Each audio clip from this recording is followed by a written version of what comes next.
Vamos iniciar a primeira unidade com a temática globalização e contexto mercadológico. Na aula de hoje, vamos refletir sobre o cenário econômico do Brasil antes de 1990. Compreender os principais acontecimentos econômicos na década de 90 e como essas transformações estruturaram a economia brasileira. Faremos também uma ponderação a respeito da influência do processo de globalização no empreendedorismo. Logo após a Segunda Guerra Mundial, duas grandes potências começaram a buscar uma hegemonia política a nível mundial, política e econômica.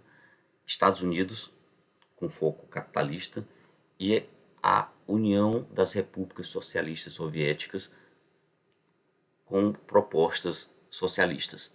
Então, essas duas potências elas travaram embates em busca de um domínio mundial nas questões político-econômicas. Esse embate entre essas duas grandes potências foi o que configurou a Guerra Fria. Na Alemanha, a parte oriental estava mais alinhada aos princípios soviéticos e a parte ocidental do país, a Alemanha, estava mais alinhada com os princípios capitalistas americanos. Então, foi construído um muro separando a Alemanha oriental da Alemanha ocidental. O país foi dividido e esse muro construído, conhecido como Muro de Berlim, ele se tornou um símbolo da polarização mundial, desse embate que foi conhecido como Guerra Fria, desse embate entre as duas grandes potências. Então, o muro construído em Berlim se tornou ali um símbolo mundial que representava com muita materialidade esse embate político que polarizava ali, de certa forma, algumas nações mundiais. Nesse período ali, final da década de 80, 89 precisamente, o Muro de Berlim ele foi derrubado, certo? Porque a União das Repúblicas Socialistas Soviéticas estava perdendo força política e econômica. Então, a queda do muro, que foi construído ali em 1961, esse muro durou esses anos todos até 89 e esse muro representava esse embate entre essas duas grandes potências mundiais e ele caiu ali no final da década de 80. Ele foi derrubado, já mostrando para o mundo que estava surgindo uma nova concepção de sociedade, uma sociedade já com outros ideais, certo? Então a queda do Muro de Berlim marcou quando ele foi construído em 61, ele já materializou a Guerra Fria, mas a queda dele no final da década de 80 já era um sinal de que o mundo, de certa forma, já estava com uma nova concepção, certo? Já tinha princípios que viam de maneira crítica esse embate político. Também, nesse período que antecedeu a década de 90, mais ou menos ali, início da década de 70, por aí, foram quando surgiram os primeiros computadores pessoais. Certo? Então o mundo estava vivendo esse cenário. No Brasil, logo ali após a Segunda Guerra, precisamente em 64, certo? O mundo vivia a Guerra Fria e o Brasil vivia o regime militar. No final do regime militar, no final da década de 80, mais precisamente, o Brasil já vivia ali uma transição do regime militar para a democracia, certo? Então, final da década de 80, na verdade, o Brasil já estava na democracia. Então, ali os anos 80 foi um processo, um período, a década anterior, 1990, foi um período de transição do regime militar para a democracia. O Brasil vivia esse momento de transição para a democracia, o Muro de Berlim já foi derrubado, então o Brasil ele viveu o regime militar quando o mundo vivia a Guerra Fria. o Muro de Berlim, que era o símbolo da Guerra Fria, ele foi derrubado e o Brasil já estava saindo do regime militar e indo para a democracia, muito alinhado ao que acontecia no mundo.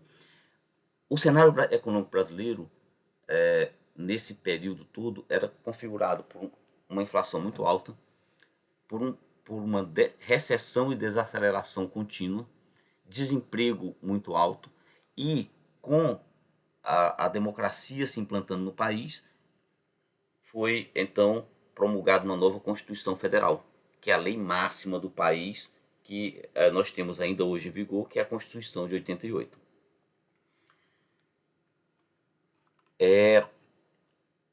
Na década de 90, certo, a União Soviética entrou em colapso, já tinha sinais ali no final da década de 80, já havia ali um sinal que se materializou pela queda do Muro de Berlim, que a União Soviética estava perdendo força. Então, na década de 90, ela entrou em colapso e a União Soviética, essa União das Repúblicas Socialistas, deixou de existir. E com isso, obviamente, que essa Guerra Fria se extinguiu.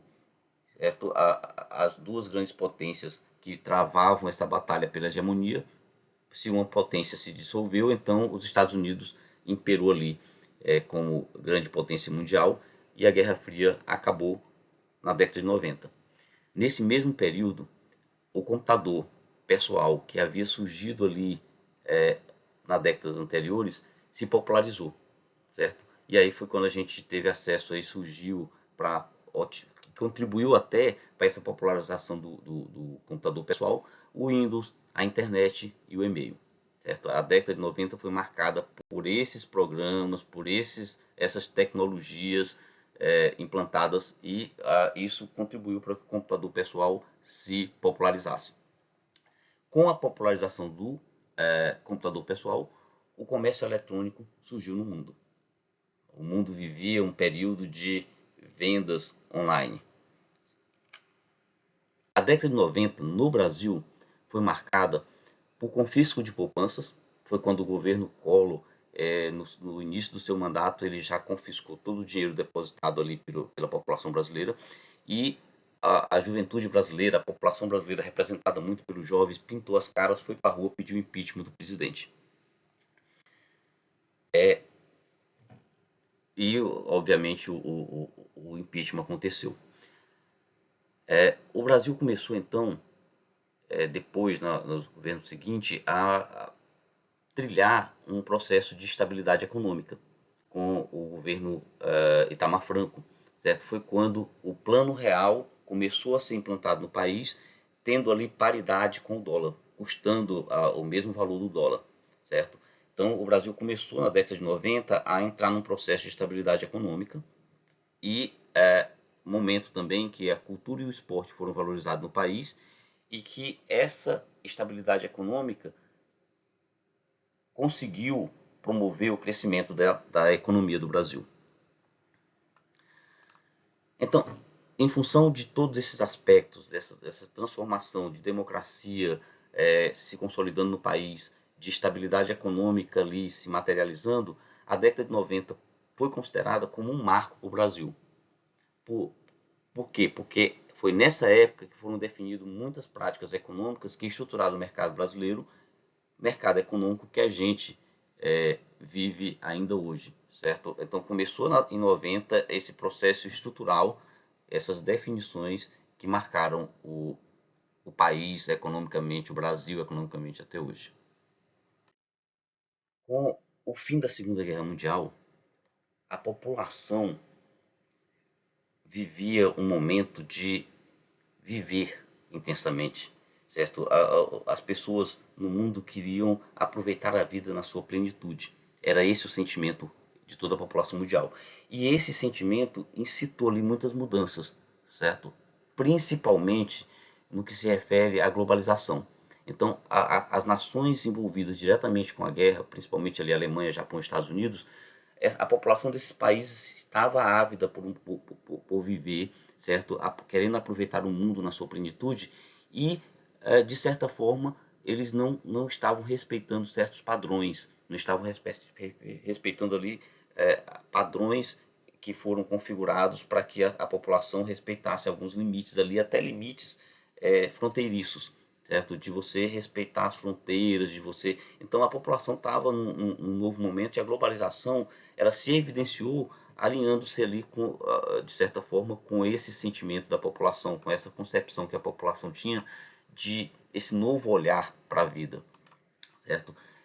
E é com esse novo olhar que a população instituiu a globalização, que é, na verdade, o que? É um processo que envolve ali não só o aspecto econômico, social, cultural e político, mas aquele processo que encurta as distâncias, que não respeita as barreiras, que você, dentro do processo de globalização, cada um de nós temos ali no conceito primário de globalização, nós temos a concepção que nós somos cidadãos do mundo, certo? Que não existe fronteiras para que a gente compre, para que a gente se integre com outras culturas, para que os aspectos políticos de uma nação impacte outra nação. Então a globalização, ela, de certa forma, ela rompeu barreiras. É um processo que une o mundo, certo? Que une um mundo em que a gente pode fazer compra de uma loja em qualquer lugar do mundo, que nós podemos viajar e se integrar a outras culturas. Então, a globalização é esse processo que, de certa forma, horizontaliza e unifica as nações em todos os aspectos, principalmente nos aspectos econômicos, sociais, culturais e políticos. E essa unificação, esse processo de alinhar o mundo, ou de ver o mundo sem barreiras, certo? E trouxe alguns impactos para o mundo, de uma forma, para os países, para as nações, para as pessoas, que é o que? As mudanças tecnológicas, elas foram aceleradas e elas ganharam muita evidência a partir da globalização, porque a tecnologia começou a ganhar relevância e começou a se dinamizar. O processo de regulamentação, certo, que criava barreiras entre um país e outro, também foi modificado. A privatização ganhou evidência com a globalização. O cliente teve o seu poder respeitado, o cliente com poder de decisão e ele não tendo barreiras, podendo optar ou escolher e optar por comprar em qualquer lugar, em qualquer loja de qualquer lugar do mundo. Então o cliente ele tinha o poder de escolha, e esse poder de escolha foi algo que marcou o processo de globalização e que impactou no mundo de maneira consistente. Com a globalização, com esse processo de integração entre as nações, as pessoas, e com o uso da tecnologia, então as relações começaram a se tornar, e os produtos se tornar superficiais, e os produtos em massa também perderam relevância. Então, com a globalização, as pessoas buscam mais serviços customizados, mais serviços direcionados para atender a sua necessidade. Se eu, enquanto cliente, eu tenho o poder de escolha, então eu quero um serviço que esteja alinhado com o que eu preciso. E aí, esse alinhamento com elementos individuais, com o que eu quero, certo? Esse serviço ajustado à minha necessidade é a customização. E isso ganhou uma relevância com a globalização, certo? Setores específicos também surgiram no mundo, que é o que a gente chama de clusters, que são aqueles grupos específicos de empresa que tratam de determinado setor produtivo, certo? E a globalização, ela também, alinhada com o avanço da tecnologia, ela eliminou intermediários. Então, eu não preciso recorrer a um lojista da minha cidade, unicamente aquele lojista, para adquirir um bem. Eu posso comprar direto do fabricante, certo? Então, assim, essa intermediação com a globalização, ela perdeu força, certo? Então, eu não preciso de alguém que traga um produto e coloque na sua loja na minha cidade para que eu comprar. Eu tenho a opção de comprar lá, mas eu tenho a opção de comprar onde eu quero, até direto do fornecedor. Então, essa intermediação, ela perdeu força com a globalização. Se a globalização ela está relacionada a aspectos sociais, culturais, políticos e econômicos, vamos falar um pouco sobre a globalização econômica. A globalização econômica se refere basicamente a essas trocas financeiras e culturais e comerciais entre países, empresas e instituições. E é um fenômeno que se aprofundou logo ali em 89, após a queda do Muro de Berlim.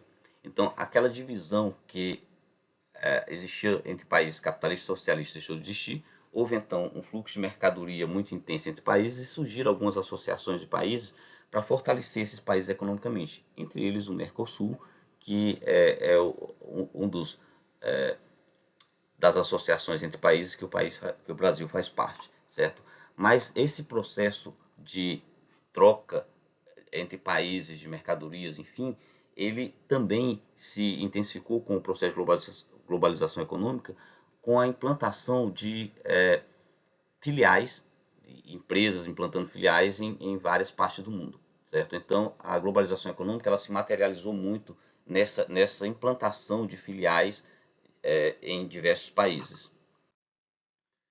O processo econômico globalizado ele ganhou força também porque a sociedade que nós vivemos é uma sociedade de consumo. É uma sociedade que aumenta consequentemente o seu consumo à medida que tem muitos bens disponíveis para facilitar o dia a dia, certo? E o consumismo é esse estilo de vida, certo? A base da sociedade de consumo é o consumismo, que é esse estilo de vida orientado para você estar adquirindo bens muito além do que você precisa. Então, assim, essa sociedade de consumo consumista tem um estilo de vida orientado para um consumo de bens e serviços de modo geral supérfluos, certo? Então assim, eu adquiro um bem não porque eu estou precisando, mas porque isso aí me dá mais status, porque aquilo é uma novidade, eu estou alinhado com tudo de novidade que tem no mundo. Então a sociedade de consumo é aquela sociedade que está direcionada ao consumismo, certo? Buscando ali um estilo de vida orientado para isso, para adquirir sempre cada vez mais bens. Com a evolução tecnológica, a globalização ganhou força e, de maneira crescente, começou a utilizar tecnologias nos processos produtivos, buscando ali máquinas, buscando equipamentos que otimizassem a produtividade. As pessoas, dentro desse processo, precisavam entender o funcionamento dessas tecnologias, certo? E essas novas tecnologias substituíam algumas pessoas dentro do processo, mas precisavam de pessoas com conhecimento suficiente para operacionalizar aquelas máquinas, certo? E isso foi um fator que aumentou a produtividade, mas também aumentou o desemprego. E para sobreviver a esse processo de globalização ali, ou essa relação entre globalização e emprego, as pessoas precisaram então buscar sempre capacitação contínua, certo? E através dessa capacitação, as pessoas precisaram, para garantir seus empregos, estar sempre à frente da evolução, procurando sempre compreender esse processo tecnológico evolutivo, procurando sempre buscar novas formas de estar no mercado. Então, essa relação entre globalização e emprego gerou no ser humano a necessidade de uma abertura para mudanças, certo? Nós, enquanto profissionais, precisamos, no contexto global econômico atual, precisamos estar abertos às mudanças, ser flexíveis o suficiente para nos ajustarmos a essas mudanças contínuas do ambiente onde a gente está inserido, certo? Um ambiente sem barreiras entre nações, um ambiente que a tecnologia ela está ali direcionada sempre a otimizar todos os processos produtivos. Em razão de tudo isso, a empregabilidade ela deixou de ser moda. Empregabilidade é a capacidade que eu tenho de me manter no emprego, é a capacidade que eu tenho de garantir que o meu negócio tenha sucesso. E para eu garantir isso, eu preciso buscar as informações necessárias, eu preciso estar me atualizando constantemente. Então, no contexto contemporâneo de mercado, a empregabilidade passou a ser uma opção de vida, passou a ser uma necessidade. Eu preciso estar alinhado e atualizado para garantir o meu emprego e para garantir que o meu negócio tenha sucesso. Além disso, no contexto contemporâneo, as empresas de pequeno porte ganharam força. Então, assim, as carreiras profissionais, os profissionais que estão construindo carreiras consolidadas, eles estão ali, naquelas empresas, certo? E essas empresas pequenas, no contexto brasileiro, elas são as empresas que têm mais força, que movem a economia do país. É ali que está o espírito empreendedor fortalecido, é ali que tá as pessoas com vontade de fazer a diferença. Então, o contexto contemporâneo é marcado pela força das empresas de pequeno porte. O contexto contemporâneo de mercado, certo? Ele também tem uma configuração em que só sobrevive no mercado aquelas empresas que têm a capacidade de se adaptar às transformações do mercado, às transformações ambientais, e quanto mais rápido essas empresas se adaptam a essas transformações, mais garantia elas vão ter de que vão permanecer no mercado. Elas vão ser mais aceitas, elas vão ter mais resultados. Para encerrar a aula de hoje, eu deixo esse pensamento: o que não te desafia não te transforma. Alinhar-se ao mercado, atualizar-se constantemente é um processo desafiador, mas é também uma transformação. E com esse pensamento, eu desejo a todos bons estudos.